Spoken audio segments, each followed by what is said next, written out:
আসসালামু আলাইকুম। আজকে আমরা রান্না করব খাসির গোস্ত। তো প্রথমে কড়াইয়ে তেল দিয়া, এরপর পেঁয়াজ দিয়া, মরিচ দিয়া কিছুক্ষণ রাইখা দিছিলাম। এরপর এর মধ্যে আদা বাটা দিয়ে দিছি। একটু ভিডিও করতে মনে ছিল না। এরপর আদা বাটা দিয়ে একটু নাড়াচাড়া দিয়া হলুদের গুঁড়া দিয়ে দিলাম। এরপর দিয়ে দিলাম মরিচের গুঁড়া। এরপর দিয়ে দিলাম ধনিয়া পাতা গুঁড়া। এরপর দিয়ে দিলাম দুটো তেজপাতা। এবার এটাকে ভালোভাবে লাড়াচাড়া মিশিয়ে নেব।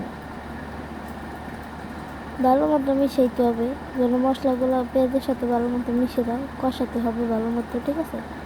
আমি যেভাবে লাড়াচাড়া করতেছি, আপনারা কিন্তু এমনি লাড়াচাড়া করে তারপর কষিয়ে নেবেন। এরপর জলের এর মধ্যে একটুখানি পানি দিয়ে দিলাম। পানিটা দেওয়ার পরে আরও কতক্ষণ লাড়াচাড়া নিলাম। লাড়াচাড়া নেওয়ার পর পানিটার লাগে ওগুলো মিশিয়ে দিলাম। এরপর ঢাকনা দিয়ে ঢেকে দিলাম। ঢাকনা উঠাই আবার ভালো মতো লাড়াচাড়া নিতেছি। ঢাকনা দিয়ে আমরা কিন্তু ঢাকছিলাম 2 মিনিটের মতো। এর যাতে ভিতরে একটুখানি ঘন হয়েছে, এটাই কিন্তু সৌন্দর্য, ঠিক আছে?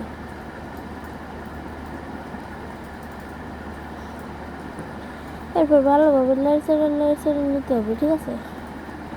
ভালো মতো না লাড়লে কিন্তু হবে না।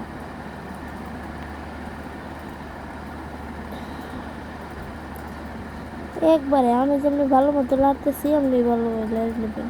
এরপর গোস্তগুলো দিয়ে দেবেন। গোস্তের সাথে কিন্তু আমরা একটা আলু 4 টুকরা করে দিয়ে দিছি। এই খাসির গোস্তের ভিতরেও কিন্তু একটা কাহিনী আছে। আমার দাদি খাসির গোস্ত অনেক পছন্দ করতো। তো হ্যাঁ, খাসির গোস্ত পছন্দ করাতে আমরা শিখছি এবং আমরাও এখন খাসির গোস্ত রান্না করি বাসায় এইভাবেই পদ্ধতিতে।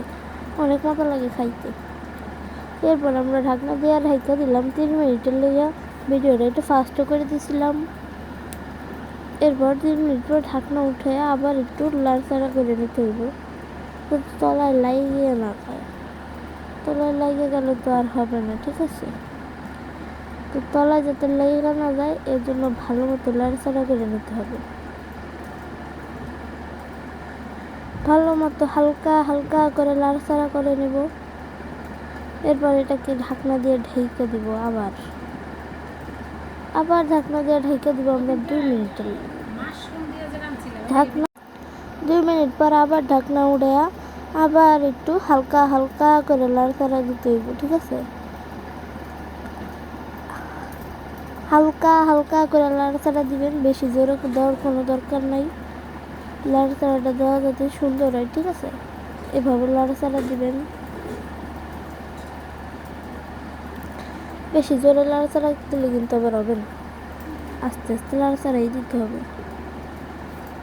তো এমনি আস্তে লাড়াচাড়া দিবেন। এরপর আমরা ঢাকনা দিয়ে আবার ঢেকে দেব। আমরা আবার ঢেকে দেব হচ্ছে 4 মিনিটের জন্য। বিরতি থাকেন, শান্তিতে থাকেন, ঠিক আছে? তো বিরতির পরে দেখা হচ্ছে। আল্লাহ হাফিজ। তো বিরতি শেষ। এখন আমরা আবার ঢাকনা উঠায় আবার একটু লাড়াচাড়া দিয়ে দিব। আমরা কিন্তু এই যেভাবে আস্তে নাড়তেছি, আপনার ঘরে কিন্তু এভাবে আস্তে নাড়তে হবে। বেশি জোরে নাড়লে কিন্তু আবার হবে না। জোরে নাড়লে পরে গোস্ত ভাঙিয়ে যাবে। তো আস্তে লাড়বেন। আমি কিন্তু আমার গ্রামের ভাষায় কথা কই, কারো যাতে আবার বিরক্ত না লাগে। আমি আবার এত শুদ্ধ করবার পারি না। আমি গ্রামের ভাষায় কথা কইতে কমফোর্ট ফিল করি। এরপর আবার ঢাকনা দিয়ে ডাইকা দিছে। এরপর আবার 6 মিনিটের জন্যে, মানে এই খাবারের ভিতর খালি ঢাকনা বন্ধ করা লাড়া, ঠিক আছে? 6 মিনিট পর ঢাকনা উঠায়া আবার হালকা করে লাড়ে নেব, ঠিক আছে? এমনি হালকা করে লাড়বেন, আপনারা বেশি জোরে লাড়তে যাইয়েন না। আমি যেভাবে দেখাই দিতেছি সেভাবেই লাড়েন। আপনারা আমার ভিডিও দেখলে অনেক কিছু শিখতে পারবেন, অনেক ভালোভাবে বুঝতে পারবেন। সবসময় আমার ভিডিও দেখেন, আমার চ্যানেলের সাথে থাকেন, ঠিক আছে?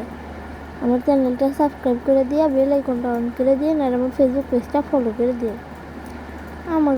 আমাদেরও উপকার হবে, আপনাদেরও উপকার হবে, ঠিক আছে? এগুলো করলে তো আর আপনাকে কোনো টাকা পয়সা লাগতেছে না, ঠিক আছে? তারপরে যে এভাবে হালকা হালকা করে লাড়াচাড়া দিবেন। লাড়াচাড়া দেওয়ার পরে আবার ঢাকনা দিয়ে বন্ধ করে দিবেন। ঢাকনা দিয়ে আটকানোর পরে এবার আমরা রাখা দেবো হচ্ছে 8 মিনিট। এবারে কিন্তু আমাদের রান্নার লাস্ট মিনিট কিন্তু এটা। আল্লাহ হাফেজ, বিরতিতে থাকেন। 8 মিনিট পর ঢাকনা উঠায় আবার একটু লাইটে ছেড়ে নিব। কারেন্ট গেছিল তাই এমন আন্দাজ দেখাচ্ছে। তো আপনারাও কিন্তু এভাবে লাইটে ছেড়ে নেবেন। দেখেন এটা কিন্তু একদম করকর একটা ভাজি হয়েছে, খাইতেও অনেক মজা লাগবে। আমাদের আর সিদ্ধ হয় না এরকম একটা ফিল আসবে না, খুবই মজা লাগবে। তো আমরা যেভাবে লাড়তেছি এভাবে লাড়া শেষ হলে এর মধ্যে পানি দিয়ে দেবেন। পানিটা দিয়ে দিলে একটু ঝোল হবে, এত তো শুকনো আর খাওয়া যায় না, ঠিক না? তো একটু ঝোল হলে খেতে মজা লাগে, তো ঝোল দিয়ে দেবেন। এরপরে ঝোল দেওয়ার পর কিছুক্ষণ রেখে দিয়েছিলাম। এরপর ঢাকনা উঠায় এই যে লাড়িয়ে নেবেন। আমাদের রান্নাটা কিন্তু প্রায় শেষ না, এই লাড়া দেওয়ার পরই নামায় ফেলবো। সবসময় শুনে রাখবেন, আমার ভিডিওটা ভালো লাগলে একটি লাইক দিবেন, চ্যানেলটা সাবস্ক্রাইব করবেন। ও হ্যাঁ, লাস্ট পর্যায়ে জিরা গুঁড়া দিয়ে দিবেন যাতে কালারটা আর ঘ্রাণটা সুন্দর আসে। তো যা বলতেছিলাম, আমার ভিডিওটা ভালো লাগে একটি লাইক দিবেন, চ্যানেলটা সাবস্ক্রাইব করে দিবেন। আমার ফেসবুক পেজ আছে, ওটাতেও ফলো দিয়ে রাখবেন নতুন নতুন ভিডিওর জন্য। আল্লাহ হাফেজ।